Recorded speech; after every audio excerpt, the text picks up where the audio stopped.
Welcome to The Peak, where becoming your best self is our goal. I'm Ashley Russo, and on today's show, a special message of inclusion. A NICU baby finds her forever home, and a school with hands-on learning. All that and more. Stay tuned. This is The Peak.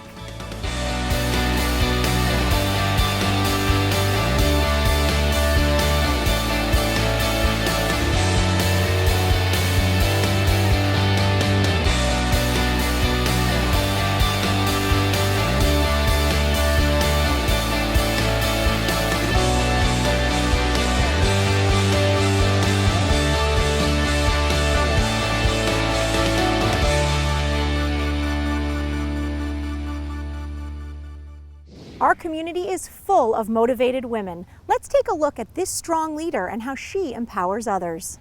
Qiana Cressman is an executive, a minister, an advocate, and much more. Let's learn how she spreads the message of support and empowerment to other women.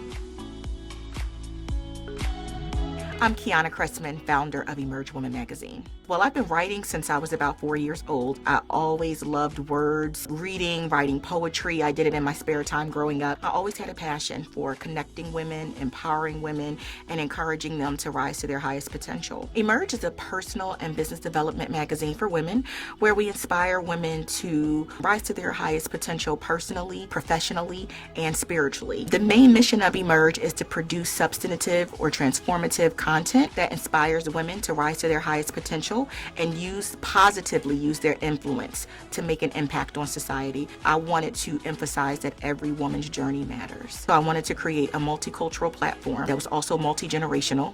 I wanted to bridge the gap between generations. So I wanted to see all types of women, all types of generations represented and sharing their wisdom and making that exchange. I wanted to make sure that accomplished women, powerful women who have been through things, share their things that they've overcome as well as their successes, but also had a place to identify with other women, the prominent women that we feature in Emerge. I love learning how they overcame, and I love the authenticity that they share. And so that's one of my favorite parts, doing the research and interviewing women and learning their story, and then, pulling it all together.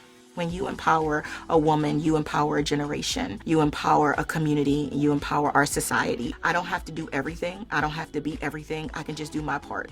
And this is my part, to provide a quality platform that women can share their voice. Knowing that this magazine transforms and changes lives is why I do what I do.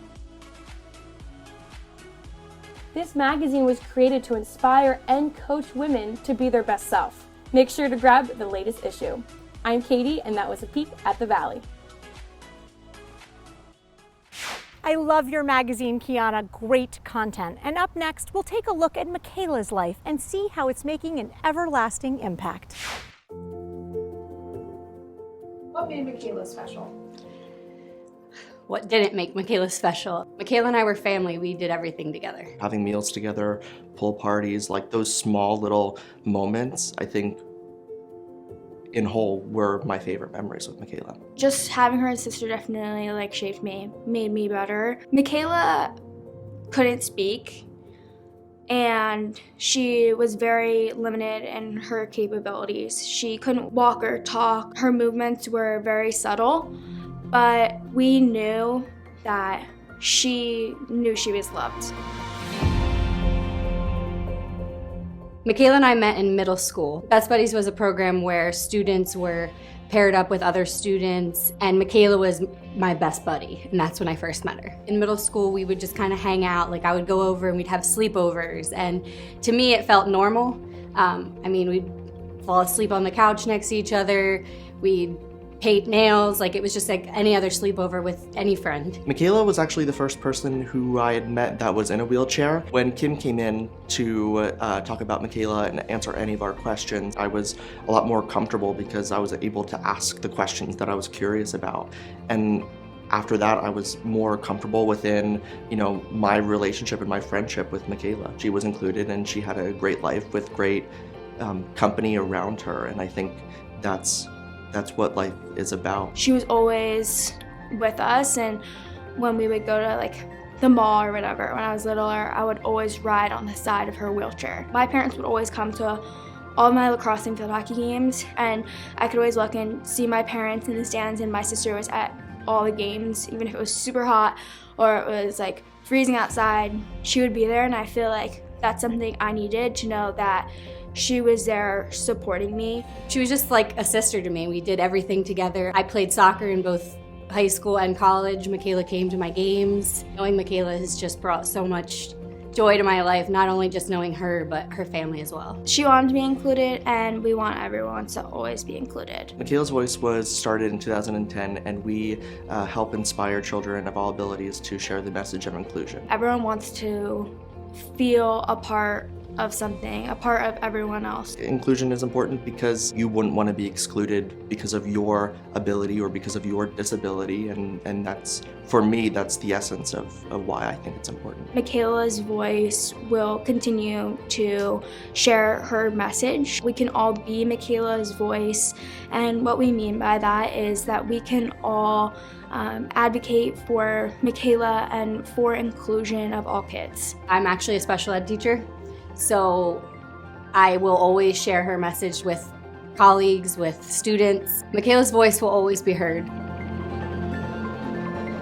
While Mikayla was different, she was still so loved as my sister, as a friend, as a daughter. She was loved by everyone around her. Mikayla taught me and everybody life's most important lessons. To me, being friends with Mikayla, being family with Mikayla is normal. Knowing Mikayla has been an honor. Mikayla has taught me how to be a better friend, how to be a friend with someone with a disability. She also taught me how to be a better man and what it means to embrace your differences and help embrace those within others.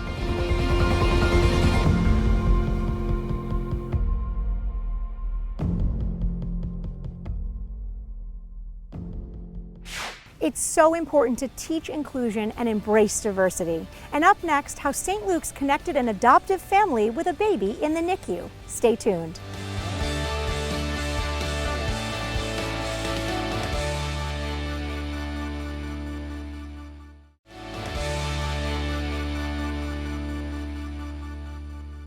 The Neonatal Intensive Care Unit at St. Luke's is certified to give the highest level of care to newborns and premature babies. Check it out. The NICU is a specialized care nursery, and we take care of premature infants or infants that are born very sick. Infants come to the NICU usually immediately after birth, if not soon thereafter. It could be either respiratory issues, feeding issues, they can't hold their temperatures, or they're just born way too early to do any of those things without the help of the NICU team. Haley was born a couple weeks early, so she needed some help with feeding and growing before she was able to come home. And that's when they called us and let us know that she needed a family and they wanted us to be her family. While St. Luke's doesn't offer adoption services, it was really neat to see Gabby be able to be paired with this baby who really needed a loving family. When we found out that Haley was in the NICU at St. Luke's, it brought me a lot of comfort. I've worked there, I knew the nurses, I knew who was taking care of her, and so it made me feel grateful because I knew the care she was getting was really great. I knew she was loved before I even met her by the nurses there caring for her.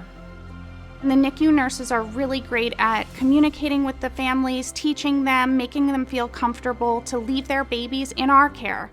What we really loved about the St. Luke's NICU was the nurses were just great. When we met her for the first time, the staff cried with us and were excited with us. No one else can do the job that they do. They are specialty trained in how to know the little nuances that could go wrong with a baby. And it's their job to tell the doctor, notify the families, and make sure everyone is on the same page. Ultimately, our goal is to make sure these families get their babies home safely as quickly as possible. Your baby is being cared for by some of the greatest people. They're caring for the whole family. It's not just a patient to them. It means more. It's a greater purpose. It feels really great having St. Luke's close to home, and you can get the best care for Haley or for us. Being a parent is one of the most amazing things you could ever do. It's great to see that she got the gift to be a parent.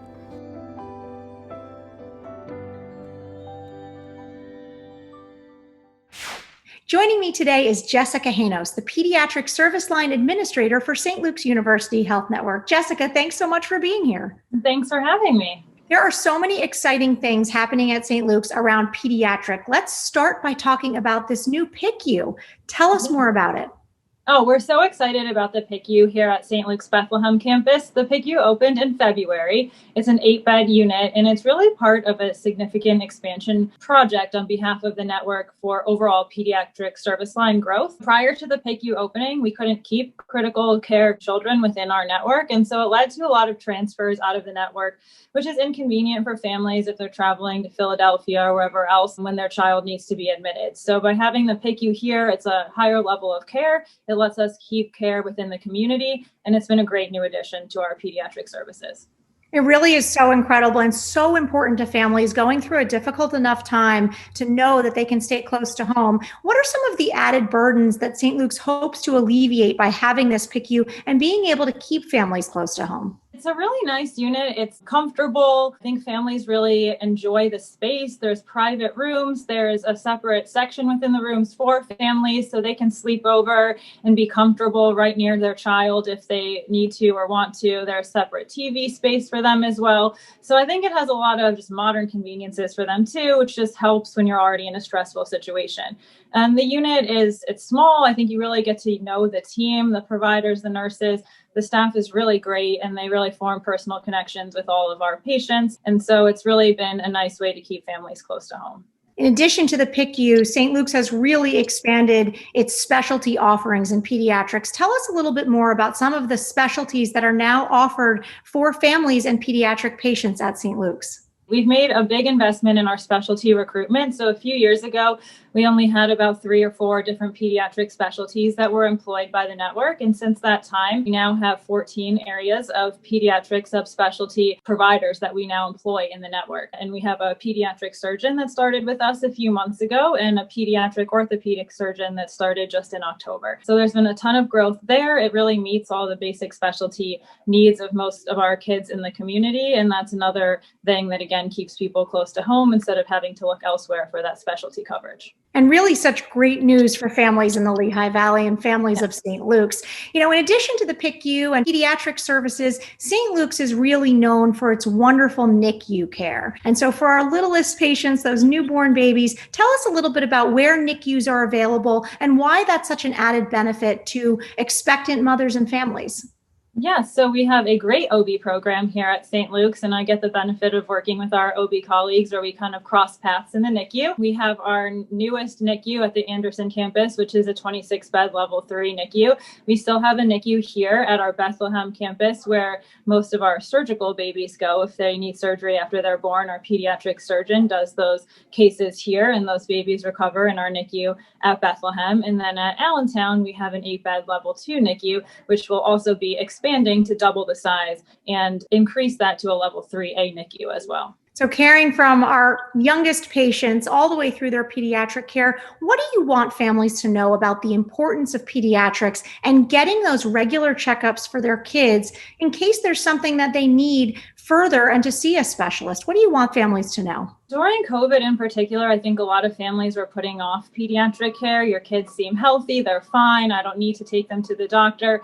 But St. Luke's across the network has really put in a lot of precautions to keep families safe when they come for themselves or for their child. And so we've really been encouraging parents, come to your pediatrician. This is our opportunity to connect with you, see how everything's going. Mental health is really suffering, particularly through the last few months. And so we want families to feel comfortable using their primary care pediatrician as that really the gatekeeper into all of our other pediatric services. And we've really made a lot of investments. And so I think families can feel confident when they select a St. Luke's pediatrician for their child when that baby is born, that they'll have all the care that they need within the St. Luke's system. Jessica, you have grown with the network and you and your team are so passionate about pediatric care. Why do you do what you do and what do you love about it?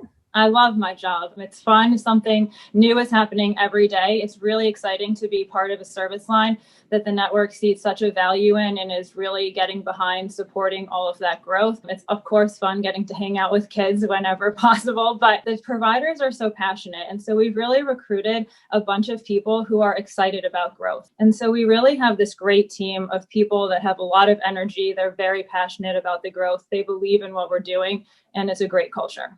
Well, I think your enthusiasm is infectious, and we're so appreciative of you coming here today to tell us all more about the pediatric services at St. Luke's. So thank you, Jessica, for being here.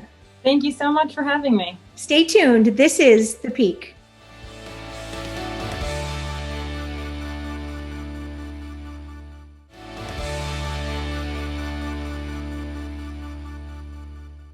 Our community is made up of business leaders, artists, and entrepreneurs. Let's take a look at one professional and why he planted his roots in the Lehigh Valley.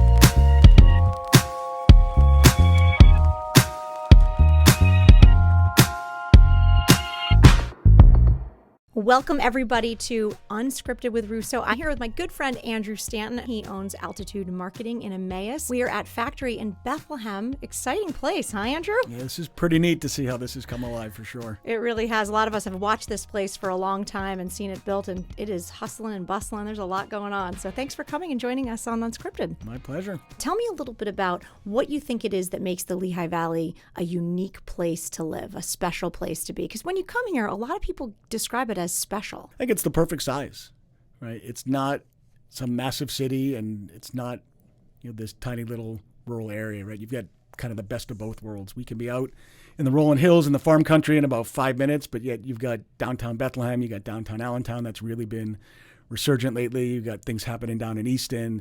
And if you really want, we can be down in Philly in 60 minutes and in Manhattan in 90. So it's kind of that perfect right size area that you get a little bit of the best of both worlds. I love that. And I think that, I love that you can get into the mountains quickly, you can get to the beach quickly. People ask about it. I'm like, it's really kind of the perfect place. What are some of your favorite things to do around here? I mean, if you go out on the weekends, you talked about cycling, is there a family activity or a place that you love to go or a festival that you participate in that you feel like when you go somewhere else, you talk about that thing? With my family, there's no better place for me than hiking on South Mountain in Emmaus. This was land that was gifted by Bob Rodale many, many, many years ago, and it's been taken care of by the Wildlands Conservancy. There's a wonderful little trail network back there. You can go out there and do anything from a quick 30-minute loop to a 2-hour hike. And I used to mountain bike back there a lot when I was a little bit younger, and it didn't hurt so much now. Taking the kids and the dog back there is just one of our favorite things to do. It's amazing how beautiful it is in this region at all times of the year. Andrew, thank you so much for being here. Really appreciate it. My pleasure. For the full interview, visit youtube.com/thepeaktv. And don't forget to subscribe to Unscripted with Russo on Apple, Spotify, or wherever you get your podcasts. This school combines a Montessori environment with well-trained and professional teachers. Take a look.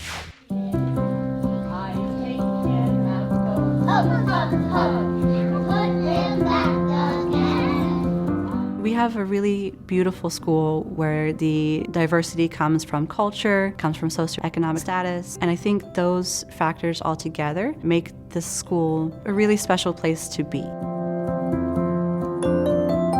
Montessori education is based on the individual child. So every single child who comes to our school, whatever level they are at, the teachers meet them at that level. So at the beginning of the school year, we do evaluation with the children just to see what level the child is at. And then based on that, lessons are given to those children. So for example, if a child who's in first grade and he's ready to do multiplication, but the first grade core curriculum says no multiplication for a first grader. In a Montessori classroom, the teacher will go ahead and introduce that. We have different areas. So we have a math area, and they're starting off at the simple things. So it starts with the concrete and it gets more abstract. We have a practical life area where they learn different skills that they'll learn throughout their whole entire life. When I see a student master a skill, it just makes you feel so proud of them because you know that they worked really hard on that. Because the way the Montessori lessons work is I first show them how to do it, then we work together on it, then they do it by themselves. And really to master something, they have to, I almost say like they could give a lesson on it to the class. The teachers in this room genuinely have a deep care and deep love for these children.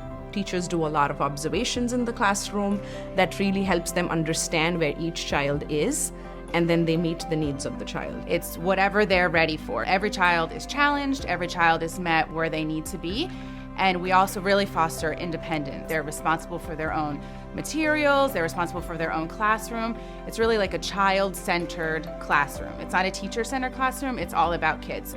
Children who learn at Grace Montessori leave here with a good foundation that sets them up for success. They can take that into the world, not just to the next school they go to, but when they go through college, into the field they go into, and they take that ability to be independent, a leader, self-motivated, and really they can accomplish so much.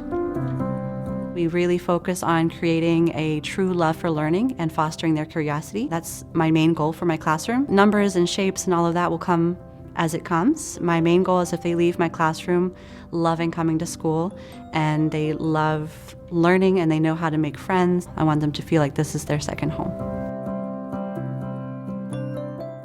Those kids are so cute, and it's amazing to see how they benefit from a Montessori education. For more information on anything from today's show, go to our website at thepeaktv.com. Thanks for watching, and remember, every day is an opportunity to be your best self. This is The Peak. Quiet on the set. Stay tuned. This is The Peak. All that and more. I forgot. Professional and well-trained. Whoa. For more information from anything, on anything. Can you tell I'm on a swing? Or does it look like I'm hanging from a chain? Let's take a look at. Wait. Take a look.